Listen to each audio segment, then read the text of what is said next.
चतुर बीरबल में आज की कहानी है, क्या है मेरी मातृभाषा। एक बार एक अजनबी व्यक्ति बादशाह अकबर के दरबार में आया और बादशाह के सामने झुककर उनसे कहा, जहांपना, मैं बहुत सारी भाषाओं में बात कर लेता हूँ, साथ ही मैं आपकी बहुत ही अच्छी सेवा भी कर सकता हूँ यदि आप मुझे अपने दरबार में मंत्रियों में शामिल कर लें। बादशाह ने उस व्यक्ति की परीक्षा लेने का निश्चय किया। बादशाह ने अपने मंत्रियों को उस अजनबी आदमी से विभिन्न भाषाओं में बात करने को कहा। अकबर के दरबार में अलग अलग राज्यों के लोग रहते थे। हर किसी ने उससे अलग अलग भाषा में बात की। प्रत्येक मंत्री जो आगे आकर उससे अपनी भाषा में बात करते, वह व्यक्ति उसी भाषा में उत्तर देता था। सभी दरबारी उस व्यक्ति की भाषा कौशल के कायल हो गए और उसकी तारीफ करने लगे। अकबर उससे बहुत प्रभावित हुए और अपना मंत्री बनने की पेशकश की, किंतु व्यक्ति ने कहा, मेरे मालिक, मैंने आज कई भाषाओं में बात की, क्या आपके दरबार में कोई है जो मेरी मातृभाषा बता सके?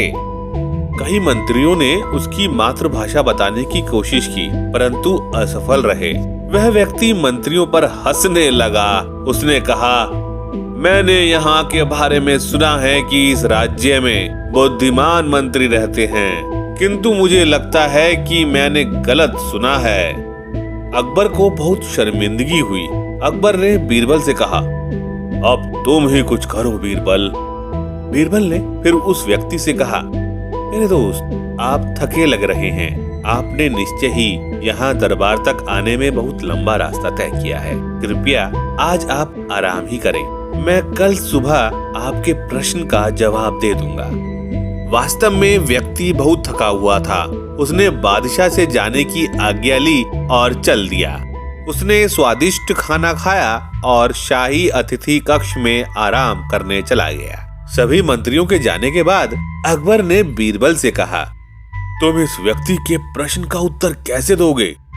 बीरबल ने कहा, जहांपना, चिंता नहीं करें, मेरे पास एक योजना है। उस रात जब महल में हर कोई गहरी नींद में सो रहा था, तब बीरबल ने काला कंबल अपने चारों ओर लपेटा और चुपके से अजनबी व्यक्ति के कक्ष में चले गए।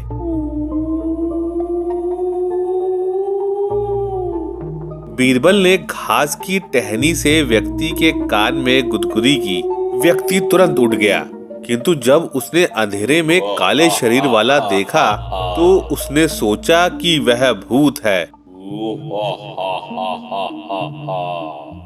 उसने उड़िया भाषा में चिल्लाना शुरू कर दिया, हे भगवान जगन्नाथ, मुझे बचाओ, मुझ पर भूत ने हमला कर दिया है।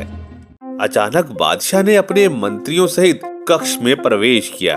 बीरबल ने कंबल को फर्श पर फेंक दिया और कमरे में प्रकाश कर दिया।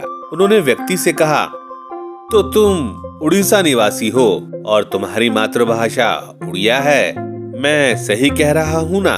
व्यक्ति ने बीरबल से कहा कि वह सही है। बीरबल ने कहा, एक आदमी चाहे कितनी भी भाषाएं बोल ले, लेकिन वह जब डरता है तो अपनी मातृभाषा में ही चिल्लाता है। इसके साथ ही बीरबल ने एक और पहेली को हल कर दिया। अकबर ने बीरबल की चतुराई के लिए उनकी खूब प्रशंसा की।